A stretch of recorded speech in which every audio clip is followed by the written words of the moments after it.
The 129th has been extremely busy training at North Fort Hood, preparing for a transportation mission that will take them on the roads of Iraq. Standing with me right now is Captain Josh Howell of the 479th Field Artillery Brigade, and they are instrumental in this training that's taking place at Fort Hood. And sir, we're going to see some of the images that we shot the other day out there. What are we going to see? What are we going to be looking at? Well, Sergeant, what you're going to see is the end result of a bunch of planning and preparation on both sides, from the trainer and from the DEF units, the rotational units. We throw some scenarios at them. We begin with scenarios to help train their eye as to what a counter IED or what an IED looks like, and then we move into a more complex attack with initiated by an IED and follow with small arms fire and rocket attack. So they have to go through those scenarios and deal with it.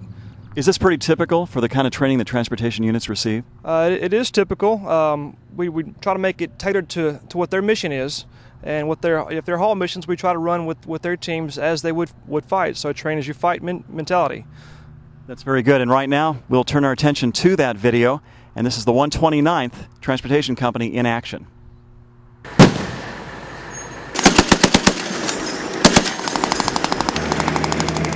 And as Captain Howell mentioned, a number of scenarios are seemingly thrown at units like the 129th Transportation Company.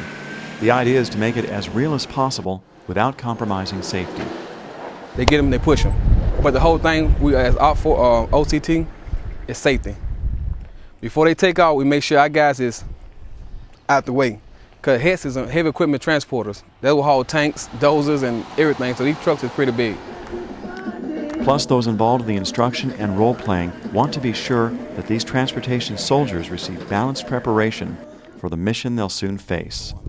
We're observing everything: troop leading procedures, how everyone reacts, security, what the drivers do, what the TCs do, what are the dismounts doing. Just because you're sitting in the back seat doesn't make you just an extra person. You have a job to do throughout your entire movement. In fact, the unit soldiers are positive throughout much of this phase and seemed fully committed to learning as much as possible before they deploy. We need to make sure that we know what to look for as of indicators for IEDs, because that's the most deadliest threat we have right now. And they need to know how to respond to small arms fire in case we get ambushes. Line 4, IED, underneath animal, shovel near it. Soon, the reserve soldiers of the 129th Transportation Company out of Kansas will be driving the roads of Iraq.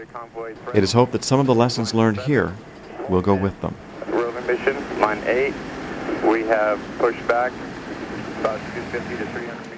And that wraps up this segment of First in the West. I'm Sergeant First Class Gary Stacy.